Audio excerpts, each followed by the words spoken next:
Narito po tayo ngayon sa Ilios Home, sa BF Homes Parañaque. At iniintay kong dumating dito ang isang inmate. Pero mukhang nade-delay siya dahil malamang ay nagpapiansa pa siya ngayon. Ang pangalan po niya ay si Bong. Hindi nyo kilala si Bong? Si Bong ng Batang Quiapo. Sa tunay na buhay, si Vandolph Quezon ang ating mga kwentuhan ngayong araw na ito. Pero syempre, subscribe muna kayo sa aking channel at kay Christine Babau's channel. Pagdating ko doon, nakita ko si Bandor, balot na balot ng puti na puro dugo. Hindi nakaganon na ako. Pala, nawala na hininga si Bandor. Ni-revive na nila.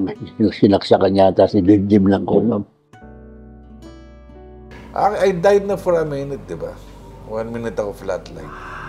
Okay. Epi was there and my dad was there sa naalala kong kwento. Pero si Epi, kumbaga, iniwas muna niya si Papa para malaman na flatline ako. Hanggang sa na-revive ako. Alright guys, kasama na natin Vandolph. Vandolph, thank you ha. Hi guys. Oo, namiss na natin siya. Tagalan natin siya hindi nakakausap. Parang nawala ako. Oo nga. Very active ka raw dito sa Parañaque. Yes. Actually, counselor ako dito sa Parañaque. It's my last term. Third term ko na. So, I've been a counselor for like 8 years now, 2024. Next year, graduate na ako. Graduate na into the next level na ba yan? Are you looking at running for a higher position? Well, sabi ko nga, lahat ng pagkakataon basta politics or anything in life, timing. Calling. Kung para sa'yo, para sa'yo. Kasi mamaya, ipilit mo isang bagay, hindi naman para sa'yo. Nangaka sa uli, di ba? Sayang naman. Nakakausap pa kayo ni Chong? Okay naman kayo? Tumulong siya sa amin nung last elections. Oo naman. Tito Joey, si Daddy nga kung tawagin ko. Nung lumalaki ako, kasama ko yan eh. Parang isa yan sa nagpalaki sa akin. Talagang, nung na-aksidente din ako, talagang hindi rin mapakalian sila ng tatay ko, di ba? So anong advice ang binibigay sa'yo ni Chong pagdating sa politika? Meron ba? Just follow your instinct, follow yourself. Just do what you think is right, di ba? Simple math lang naman yung Kuya Julius. Kumbaga, gawin mo lang yung trabaho mo ng tama. Huwag kang makasagasa ng tao. Huwag kang makatapak ng tao. Importante, kaya ka nalagay dyan ng Panginoon, alam niyang kaya, you can make something, you can make a difference. Anong fulfillment na nakukuha mo pagdating sa politika? Iba talaga ang politics in showbiz eh. Sa showbiz, may magawa kang mali. Publicity. Chismis. Sa showbiz, diba, good or bad publicity? It's good. Is still publicity. Very good. Kasi, kukunin ka ng mga interview, ganyan, magkakaroon ka pa eh. Sa politics, pag nagkaroon ka ng issue, kung good, very good. Kung bad, very bad. ang hirap bawiin nun, di ba? Tama. Ako kasi, sinasabi ko nga, maski nung first term ko hanggang ngayon, kasi yung wife ko, si Jenny, barangay captain ng Tambo, ang daming pinupukol. Kami, sabi ko, sanay na ako dyan. Basta as long as hindi naman natin ginagawa, ba't tayo magpapapekto, di ba? Nasanay ka na rin, no? Oo. Ganun talaga kailangan mag-adjust ka eh. Pero ngayon, busy ka rin, aside from politics, nasa Batang Quiapo ka. Yes, Batang Quiapo. Paano ka napunta dun sa role na yun? Well, actually, tinawagan ako ng RM ko. Gusto raw ko na Direk Coco, CM, sa yung grupo ng Batang Quiapo. Sabi ko, anong role? Sabi na, ikaw yung pinaka parang tinik ni CM sa kulungan, para kasiga-siga doon. So, kasi challenging. At the same time, sa tanan ng buhay ko yata, 2 beses pala ako naging bad guy. Yung OTJ2 movie. Swak na swak sa yung role mo na bad guy. Kaya mayroon dito diba? eh. Di mo sukat akalain yung child star noon na cute, di ba? Kinakasara na ngayon. Ito na ngayon, kalaban na, no? Nagdi-dinner nga kami mag-asawa eh. Sabi nung waiter, Sir, di ba nasa Batang Quiapo ka? Opo. Galit na galit siya yung nanay ko. Sabi ko, bakit naman? Huwag niyo raw sasaktan si Tanggol. Sabi ko, ako sasaktan nun. So may mga ganun reaction Mga ganon. sa labas. So for me, effective. At least I'm doing my job good. Yeah. Kasi apektado yung tao sa akin. Tama. Kesa yung they see me as a kid na at least versatile ako. Versatile ako. Ngayon ba may mga nakakaalala pa rin? Na ikaw yung bata? Oo naman. Baldo pa nga tawag sa akin. Baldo eh. Baldo? Pero nung nag-start ako ng Batang Quiapo, mas marami na yung bong. Iba na? Oo, bong na. Bong! Bong Patayin na. Saka sa Batang Quiapo, hindi mo alam kung hanggang kailan matatapos, di ba, yung role mo? Hindi. Well, ganon dyan, di ba? kasi si Direk CM is kung ano tingin niyang maganda at mag-work, sinusubukan namin yung line eh. Pero syempre, hindi naman ako sinabihan ng mainstay ako. So, sa mga linyang binibita ako, parang dapat patayin na ako eh. Parang gigil na gigil ako sa mga linya ko eh. Sabi ko, di ba? Ano ba yung line ko? Pagbalik ni Tanggol, ako mismo papatay sa kanya. So sabi ko sa sarili ko, pag sinabi ko yun, ako mamamatay. Sabi ko, Direk, di ba pwedeng pagdating ni Tanggol, makikipagbati na ako sa kanya. Parang humaba-haba, no? Konti na yung role. Kasi pagpapatayin, ibig sabihin may finale na agad magkakaroon ng rumble eh. May bakbakan eh. Sigurado naman pag huwag mong patayin, hindi ako papatayin. Pero masaya, sobrang,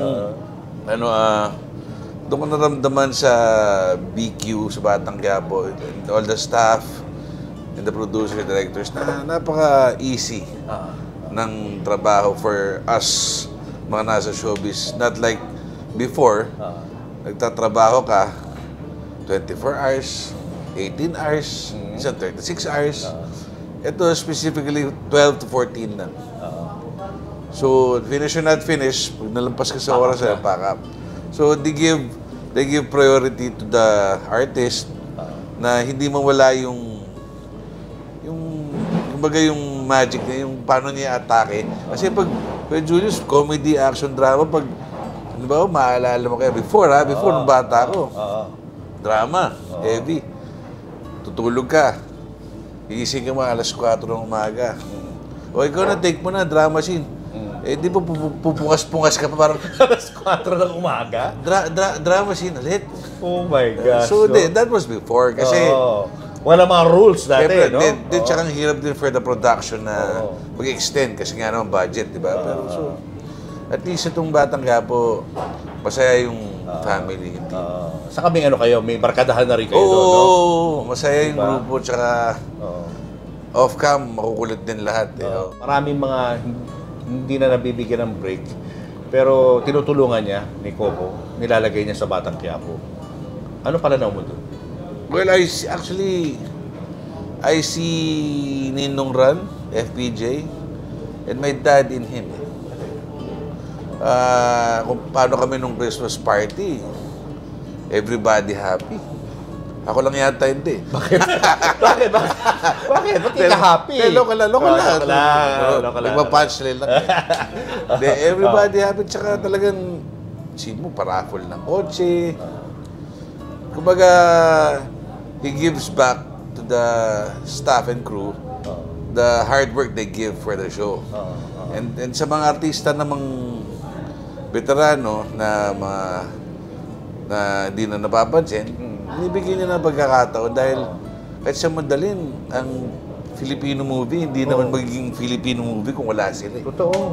Diba? Parang si daddy mo, di ba? Sa Home Alone release, parang ang dami niya mga sidekick doon na Oo, tatay ko, makita lang mukha kang Dokli, kukunin nga na eh. Asan na si Uy, hello! Wala na, matagal na patay yun. Si Bentis. Noon na pa sa tatay ko yun. Oo, talaga. Hinahanap nila lagi yung sa Home Alone. Oo, asan na yun? Ha? Hindi ko alam eh.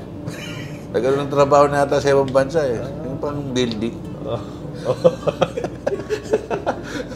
Okay, backtrack muna tayo dahil kilala ka nga ng mga viewers, especially yung mga medyo senior na, no, na napapanood ka nung bata ka pa na cute na cute. Anong naaalala mo nun? Yung first exposure mo sa sa television? Well, ang first ko talaga is movie. Hindi ko alam masyado na differentiate. At first, nung bata ko, Na pag TV, kailangan medyo big movements. Sa movie, kailangan normal lang na...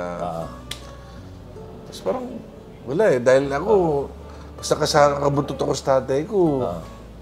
Pag pinapanood ko siya, ginagaya ko lang. Hanggang sa, pag tanda-tanda ako na yung gumagawa ng sarili ko. Paano ka ginaguide ng tatay mo?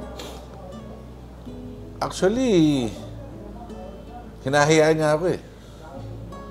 Pag nagtatanong lang ako, siyempre, sasabi siya, kasi ako observant ako eh, maski kay Babalo, kay Panchito, lahat na nakakatrabaho. Nakita mo lahat, no? Yung mga icons, lahat na nakakatrabaho ko, FPJ. Oo.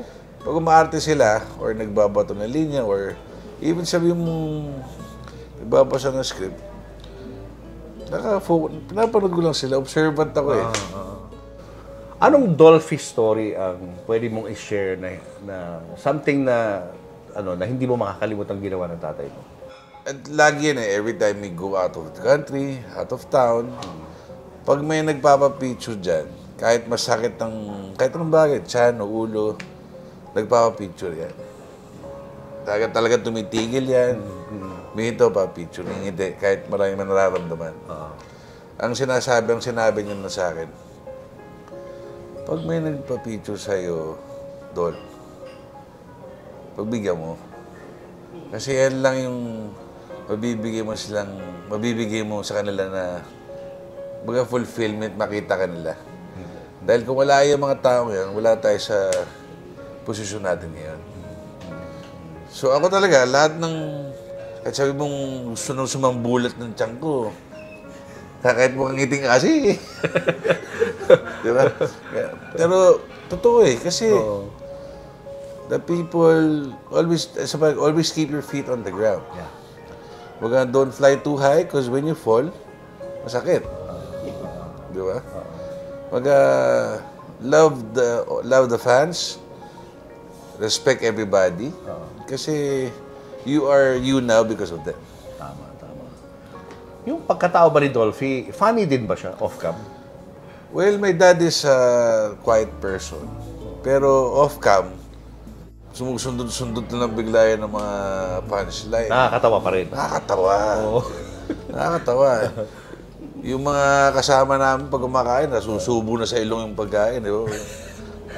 Ganun, ano siya, yung sense of humor niya talaga. Alam mo, dal yung nangyayari. Kumaga, bigla lang hihirit yan. Tapos minsan pag nasimula mo ng kwento yan na gusto niya, tuloy-tuloy na yan. Mahilig pa siya kumain? Ganun bang niya, personality niya? Oo, what we do is every Sunday kasi yan, may family day. Minsan, restaurant hopping kami. Or minsan sa favorite naming restaurant lagi. Tsaka walang paltusyon every Sunday, dapat magkakasama kami. Anong last memory mo of him? Buhay pa siya, nakakapagsalita pa siya. Sabi lang niya sa akin, Dolph, pabutihan mo sa buhay.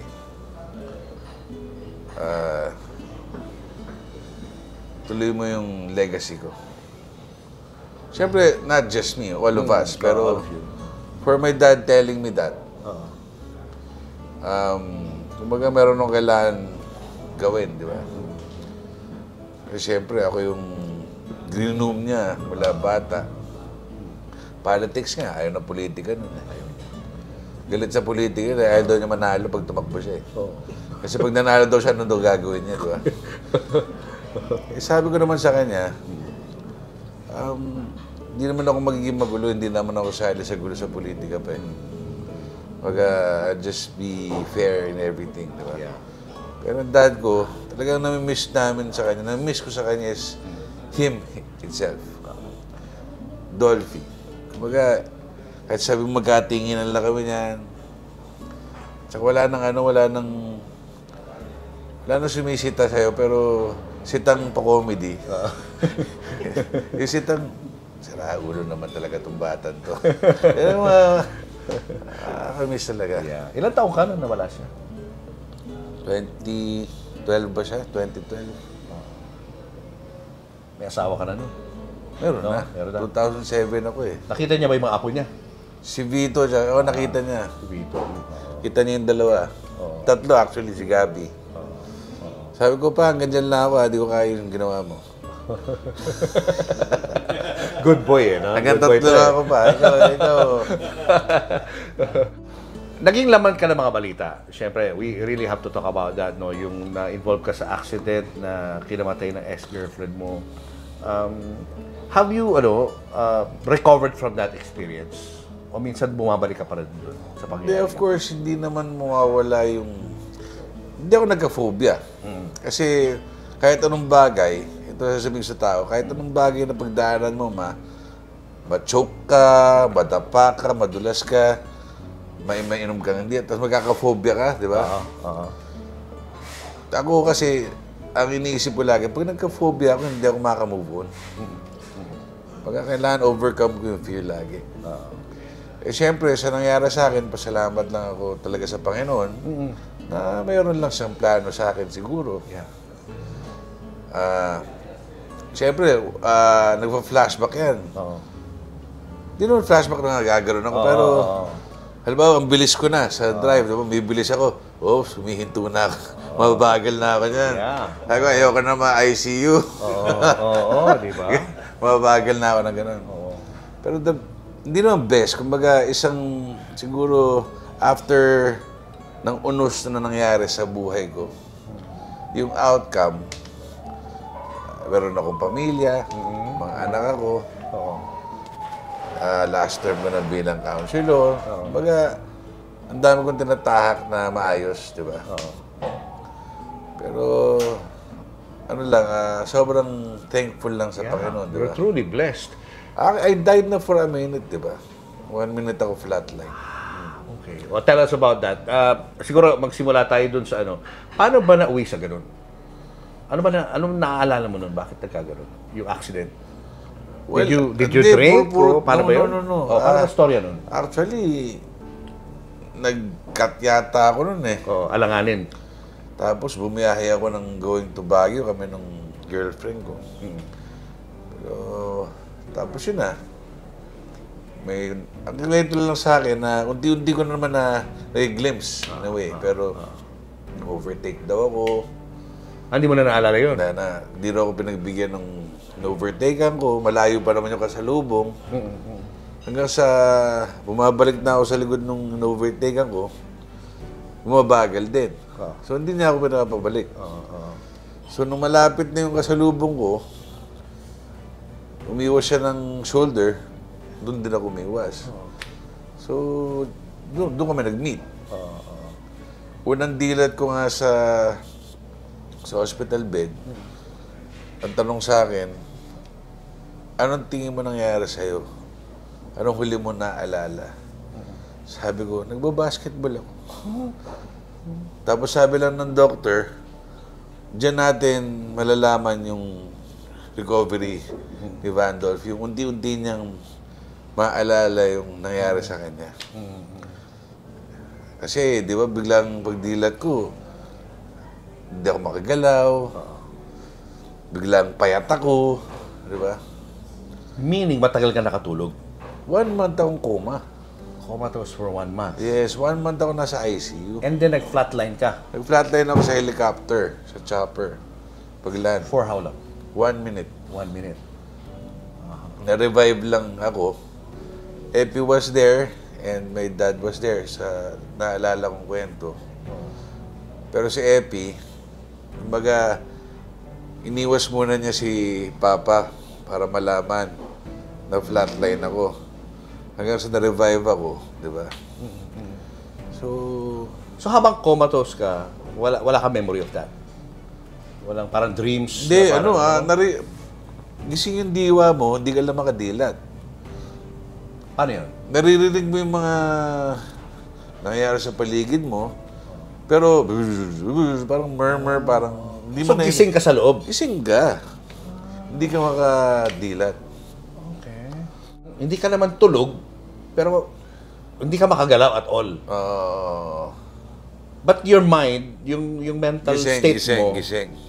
nakakapag-isip ka. Yes. Hindi. Nakakapag-isip ka, na parang may nag-uusap pa, parang alam mo yung nangyari. Ganun pala pag nakakomatose ka. Hindi, siguro, ewan ko sa iba, pero Pero in your case, in my case, ganun. Ang Tulog, hirap. gising yung diwa mo, pero your body is shut down. Sabi nga ng tatay ko, pag tumagal-tagal parang, pero biro na lang yun. Pag tumagal-tagal ka pa, baka mag-stockholder na ako ng Makati Med niya. pero wala ka na experience yung ano, di ba? Di ba, usually mga kwento nila parang there's a light, di ba? For me, ako naalala ko yun. Ano naalala mo? The first time na dumilat ako, yun yung pinaka naalala ko. Kasi parang nasa gitna ako ng room. Bright, dark. Tapos parang may kid na lumapit sa akin. Sabi niya, punta ka doon. Turo niya yung dark. Sabi ko, ayoko dyan ba kayong bear na yan? Doon ka. Punta ka sa dark. Huwag sa light, dark ka. Tapos pagtingin na wala na yung kid. Yun yung tuloy-tuloy na lakad ko. Bahala na. Yun yung unang dilat ko sa ICU. Akala ko, impyerno. Yung pala, pag pumunta ako sa light, tapos na ako, di ba? Baliktad, no? Oo. So you went to the dark? Oo. So, mas maganda madilim pala, no? Depende, depende. In your case, okay, pero di ba sa iba, mahirap. Mahirap yan. Sino una-una mo nakita pag mulat mo? Mom and dad ko. Tsaka doktor. Tapos tulala lang daw ako, tulala lang. Parang spaced out na, what happened? Parang, di ba? Pero syempre, di ba, hindi pinalad yung kasama mo. Yung girlfriend mo at that time. Sa Mampalad, gano'n talaga. Hindi naman natin ginusto yun. Yeah. But was there a period of depression, or parang blaming yourself? No, they waited for me to stand up. Kasi 3 months ako nag-wheelchair eh. Kasi pelvis ko, shin ko, bewang ko, puro titanium na eh. Sabi ko, wala na akong kwenta. Yun yung sabi ko nga sa tatay ko, sana namatay na lang ako. Dahil ganito sitwasyon ko. Dahil active ako eh. Basketball, swimming, jiu-jitsu, boxing. Lahat. Active eh. Biglang ganun. Sabi ko, gusto ko lang mamatay.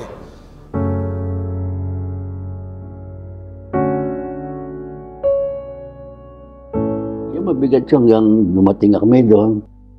Sumakay kami sa helicopter, walang helicopter na napapalipad ng gabi.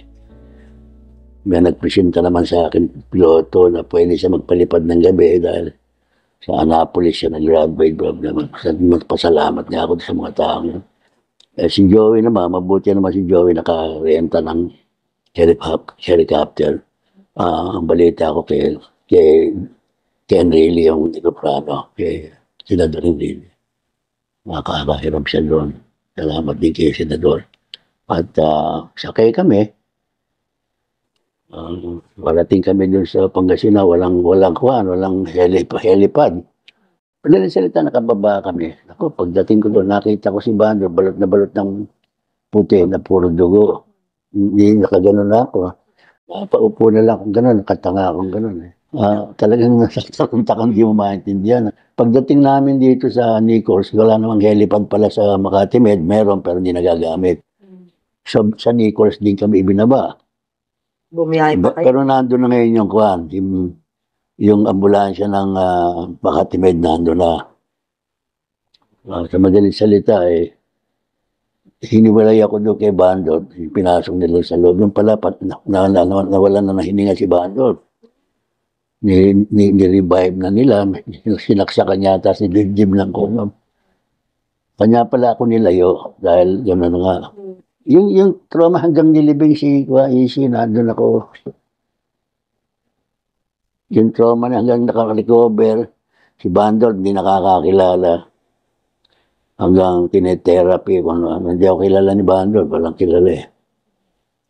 Pero nung huli, huwag daw kami mag-alala, si Bandor daw mabubuhay. Ako naman, yan na niya makapagsasalita. Binigay niya yung peche eh. Naalala ko, nung meron tayong Christmas Special. affair sa kuha na special. Ayun, pagkatapos noon, siguro natapos ako na umuwi kami ng mga bandang mag-alas 2 na eh. Meron pa nung country waffles eh. Sabi ko, kain tayo muna dito. At dala natin yung mga bantay doon ng kuhan. Wawa naman, dala natin ang pagkain. Yung dalawang bantay. Pagdating ko doon, ginala ko. Nung nando doon na si Bandot yan, biglang nagsabigaw siya. Mura. Nagmura eh. Oo. Ibang petsa ngayon, sabi ko, ba't tama sabi ng punso eh? Pero yun na rin po yung masasabi niyong pinakamasaya yung moment bilang isang magulang yung nakasurvive. Nakasurvive. Pero hindi pa rin ako masaya dahil nawala si AC, di ba? Mabigat pa rin yun. Alam mo, binatukan na talaga ako ng tatay ko. Pak! Literally, Literal, pak! Gago. Sira ka ba? Lahat kami gusto kong mabuhay. Ikaw gusto mong matay? Paano naman kami? Tapos sabi niya, malalampasan mo lahat yan. Dito naman kami para sumuporta sa'yo. True enough, with the guidance siyempre ng family and love, saka ng Panginoon, kahit sabi mong ang lakad ko 5'5", 5'6", okay lang. At least cute pa rin. Ikaw ba convinced ka na yung nangyari sa yun ay isang himala? Oo. Talaga. Kung titignan mo yung kotse ko, parang ginanon ni King Kong, parang krinampol ni King Kong. Yung bodyguard ko, tsaka yung driver ko, sa awa ng Diyos, buhay din pareho. Matibay din yung kotse kahit siya madalin eh. Ford eh. Pero ayoko na ng Ford niya. Hindi naman siya ayoko ng Ford pero doon naman ako nabuhay. Pero parang sa lakas ng makina, parang pinipiga mo lagi. Pero that was the first time. Meron ka pang second accident Kami na nangyari. ni Jenny yun. O ano naman ang nangyayari doon? Nahulog kami sa ginagawa yung underpass sa Katipunan. Okay. It was raining so bad. Tapos biglang yung 5 lane, di ba 4 lane, 6 lanes sa atin, malaking Katipunan eh. Biglang nagbo-bottleneck kasi ginagawa ng underpass. Mabilis ako. Siyempre, medyo galing sa kasiyahan. Biglang doon sa bottleneck, may rampa. May parang pa-elevate.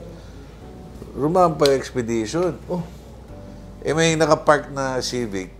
Parang hindi mo nakapark, pero yung parang nagdahan-dahan lang siya. Mababakasakan ko yung Civic eh. Iniwas ko ng left. Tinamaan namin yung concrete barrier, naghulog yung concrete barrier. Sabi ng kotse, boo. Parang pelikula. Parang pelikula. Bagal pala talaga, no? Pag nasa loob ka.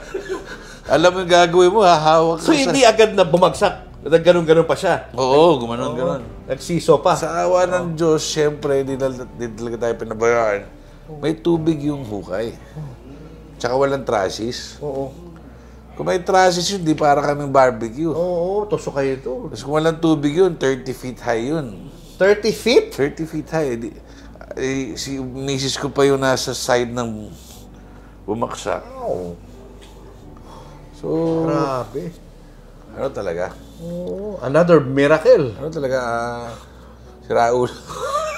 Ba't di ka pa natuto nung first time? Di ba? Hindi. Na-experience mo na yung accident, pero ang tulin mo pa Hindi. rin nung second time. Ba't gano'n? Hindi. Ano eh. Tuto ka pero parang may jinx eh. Parang Parang di bumubunog sa'yo. nakabuntot. Bilisan mo. Parang nakabuntot sa'yo lagi si Raul na. Hindi mo ha. Ayos mo dyan. Kailangan na. Hindi ka, ito linawin lang natin for the record. Hindi ka naman nagda-drugs noon. Nung time na yun. Hindi ka nag-drugs noong time na yun. Drugs ko lang yung asawa ko eh. Okay. Alcohol. Uminom ka, syempre. Oo naman, siyempre. Yan. Yun ang mali doon. Hindi naman yung alcohol na sa kamay. Hindi. Nakainom ka eh. So mali. Di ba? Mali. Hindi. Nakainom mo, konti lang. Okay. Pero hindi kayo nawala ng malay pagbagsak noon. Ay, hindi. Pero kasi umuulan, di ba? May tubig yung kanal, may butas. Pumasok yung tubig sa expedition. So, napuno yung kalahati, yung side. So, yung si Jenny, naiwan na nasa ilalim ng tubig. So, ang ginawa ko, adrenaline, good thing nag-iuwas siya ko. Naka-seatbelt siyempre siya, di ba? Wala. Wala rin seatbelt. Mga siraulo nga kami. Oo nga. Eh, bata pa kami, talagang Ilan taon ka na? Siguro mga 23, mga 20. Tapos si Jenny, Si Jenny, mga 22, 21. Ito, gano'n. Good thing bukas yung bintana ko ng konti. Ay, hindi naman mga half. Tapos, nag-shutdown yung computer box ng expedition. So, nag-lock. Oo. Ang bigat pa ng pinto nun, di ba? Siyempre, nakatagilid ka. Oo. Nung nakita ko yung wife ko sa tubig, talagang lumusong ako. Adrenaline, nabuhat ko siya mula isang kamay, nabuhat ko siya hanggang palabas ng bintana. May malay siya. O, Nahihilo kasi nauntog siya eh. Oo. Sa isip ko noon, eto na naman. Ito na naman. Minumura ko yung sarili ko sa utak. Eto na naman. Tapos, nung nalaman ng tatay ko, ha? Buhay ba? Buhay po.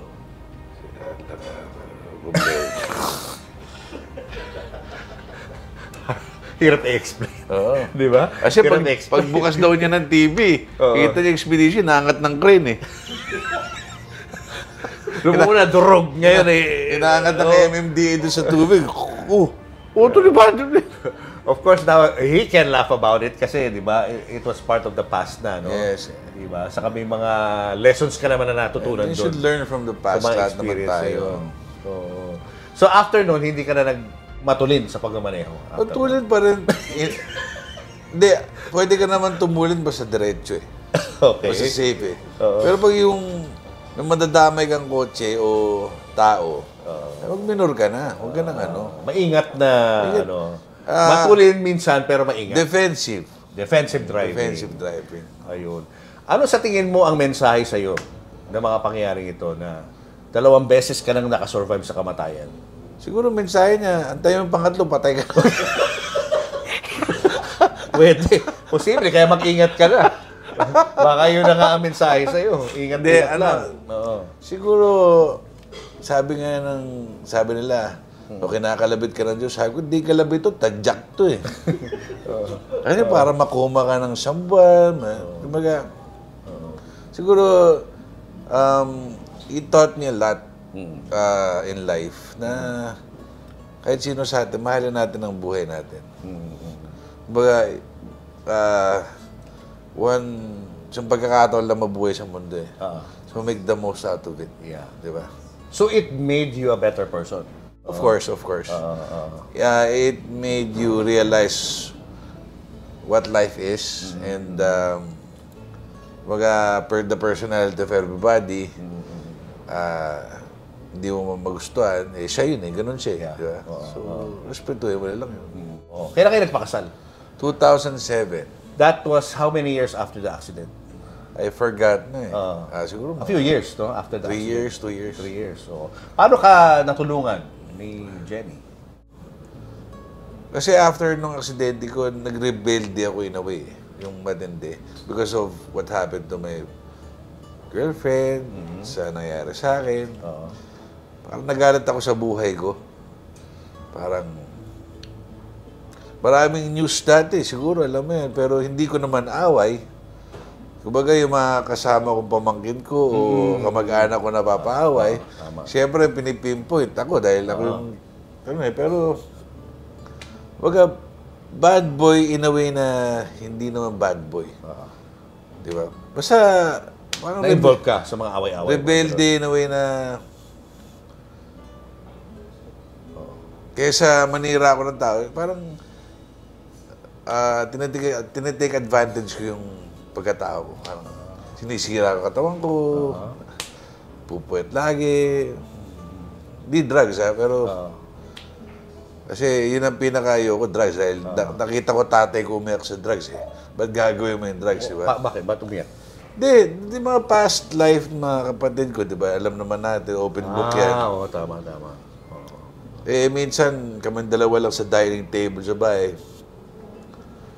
Tignan niya ako, iyak yan. Iyak.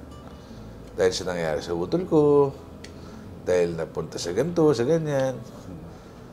Sabi niya, lahat naman ginagawa mo.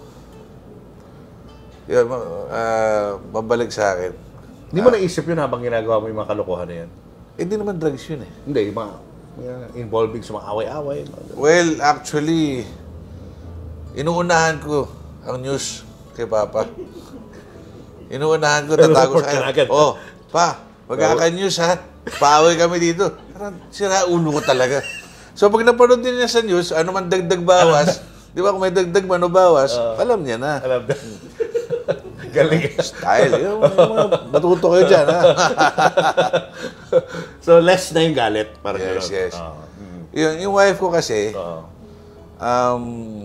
mahal ng tatay ko yan eh. Dahil, nagbago ba ako? Parang, meron nang naninita sa akin. O ganyan. Opo. Hindi, parang in a good way, ah. Kasi talagang when they see me before, Dennis the Menace, problem child, Spoiled brat, siguro. spoiled brat, bigla lang lumilipad yung kamay mo sa tiyan, gano'n. Kumbaga, hindi naman lost, pero character-wise ba gano'n. Pero Jen inject a lot of things in my personality. So, kaya sabi ko siya yung therapy ko talaga. So, ano Till ka now, ngayon? Oo. Till now, siya ang therapy ko. Oo. Kasi kahit anong problema mo sa opisina, kahit anong mangyari sa araw mo, makita mo lang asawa at mga anak mo, alam mo kailangan mo pagdaanan lahat ng bagay na to para sa kanila. So, family man ka na ngayon? Ganun ang dating? Oo. Oo. Siya lang. Oo. Bakit nga? Ba't hindi ka nahawa sa dad mo? Ha? Ba't di mo ginayang dad mo? Ayaw mo na yung mga utol ko dun. Okay na ako dun.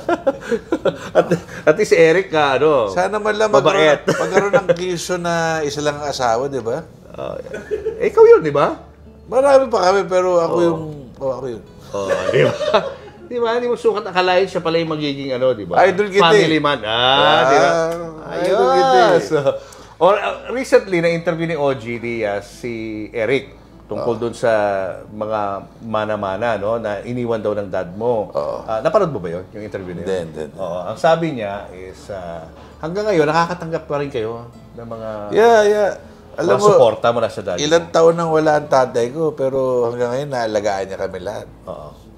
Dahil sa mga investment niya before na ginawa namin Dolphyville na subdivision. So, kudos doon kay Eric kay Kais kung tawagin. Kasi siya rin isa siya sa pinaka-main reason ng think tank. Kaya okay ang family. Baga, makabenta ng lupa o sa real estate, naghahati-hati pa rin lahat. Di ba?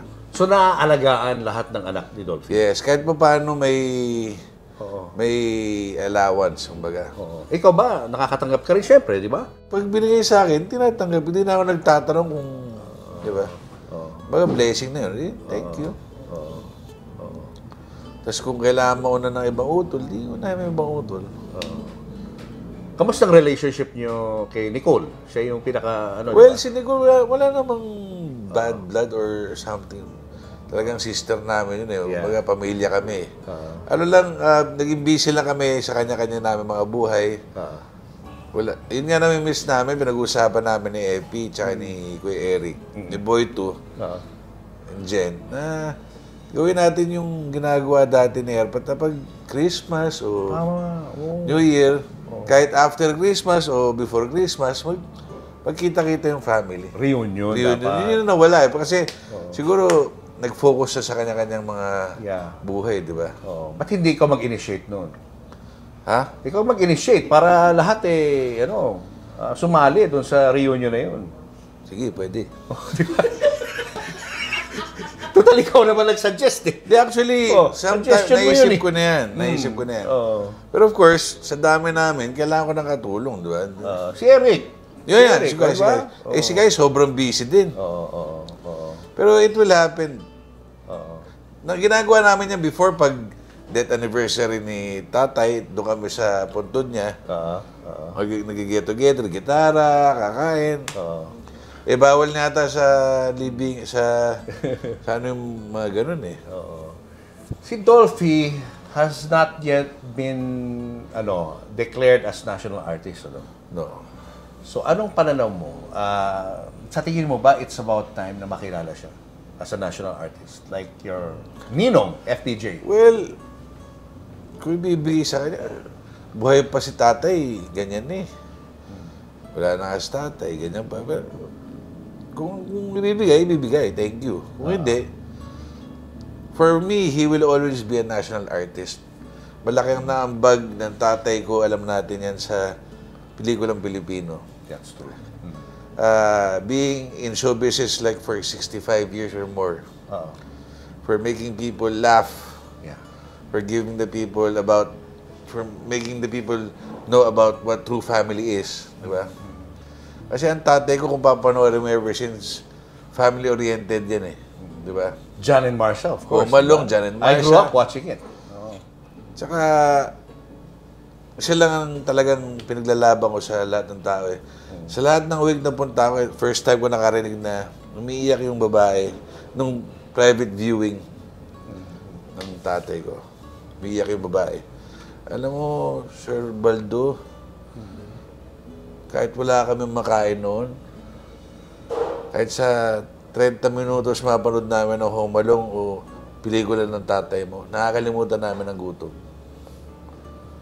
Diba? Para makaambag ka sa tao ng gano'n, napakahirap. Eh sa buong show business, ang pinakamahirap yung ginagawa ng tatay ko, magpatawa ng tao. Kasi ang hirap magpatawa, lalo ngayon, mamata ka ng tao, mapatawa mo lang iba, hindi maganda. Di ba? O magbitaw ka ng joke, hindi naman nakakatawa. Sasabihin sa'yo, yung kumadyante ito, huwag ka nga Tsaka yung naambag ng tatay ko sa industriya, hindi biro. Just like Ninong Ran, FPJ, halos sabay naman yan eh. Wala na nga tayong mga king eh. Wala nang King of Comedy, King of Philippine Movies. Nawala pa si Eddie Garcia. Wala so new generation na, di ba? Parang si Coco, di ba? Nakita mo, following the footsteps of the icons. I believe si Direk CM, isa yan sa mga bubuhay sa pelikulang Pilipino. Kilala akong komedya kasi lagi akong kasama ng tatay ko. Nung namatay lahat ng batukan ng tatay ko, ako ginawang batukan eh. Di ba? Pero ang masarap, ang iba lang sa tatay ko pag nag-drama yun. Di ba yung Markova, grabe. Nanalo siya best actor doon, di ba? Sila, si Epi, silang tatlo. Sabi nga sa akin, ba't di ka Nanay kong tatay. Ninyo Mulak ang kasama niya. Sabi nga sa akin, ba't di ka sumama sa Markova? Di ba ang laki ko? Markova, sexy sila dun eh. Sa laki ko ito, gagawin mo kung ano. Nga naman. Huwag bumukha ko mamasang niya.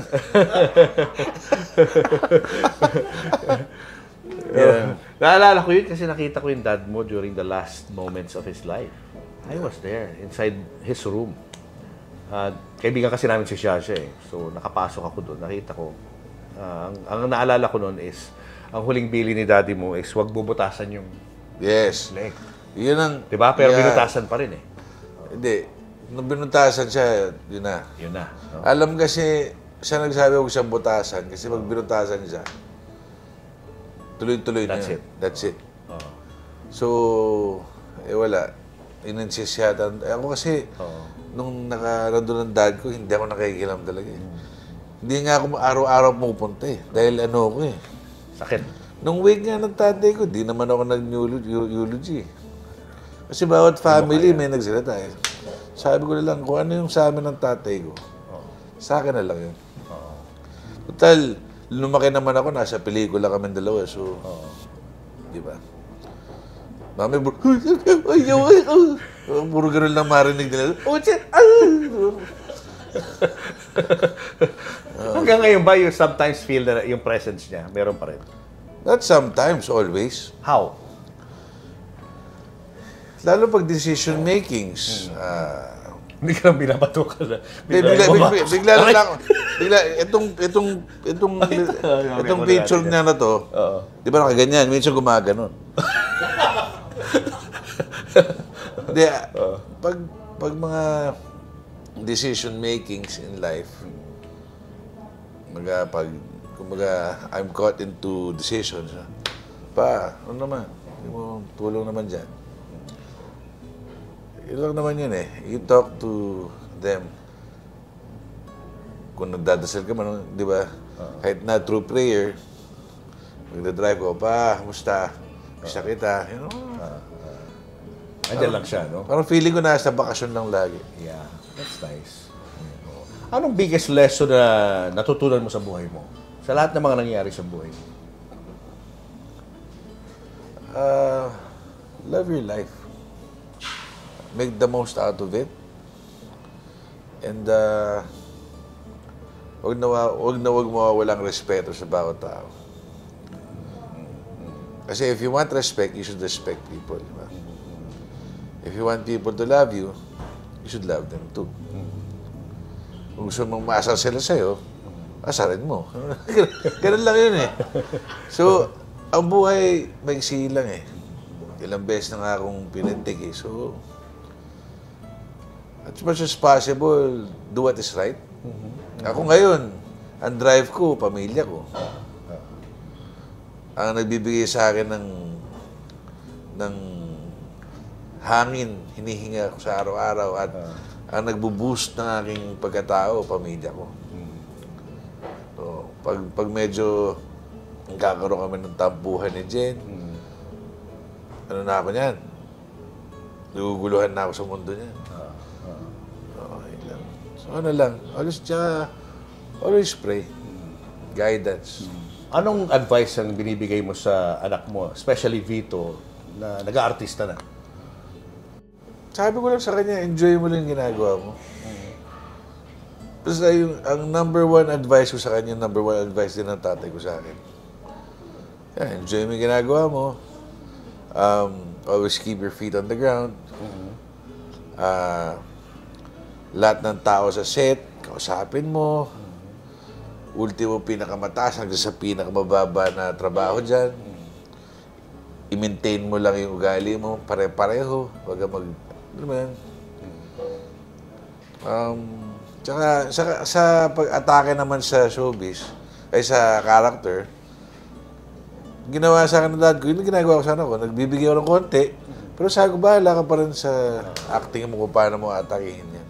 Mukhang mabait naman si Vito eh. Mabait. Oo. Sabi nga nila, buti hindi nagbana sa'yo. Manang-mana sa nanay.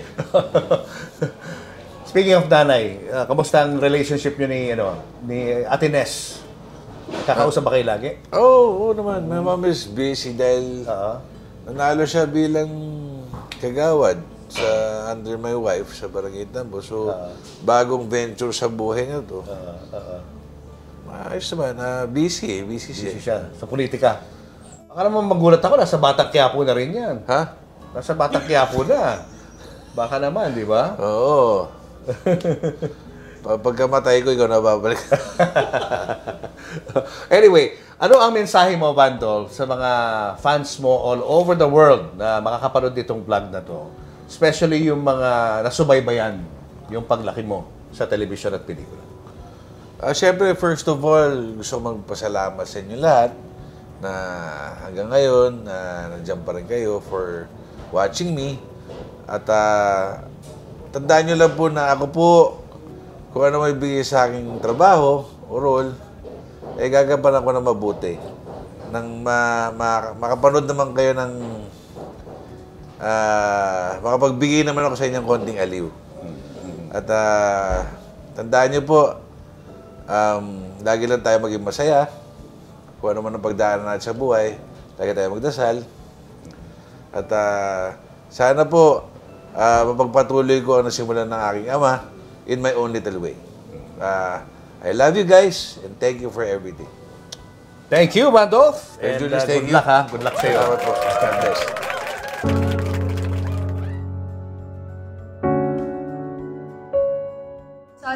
admitting that they raped me. Patayin na lang natin si Phoebe para wala ng kaso. Tapos na sila, parang nag-take turns na sila, tulog na ako, pagod na ako.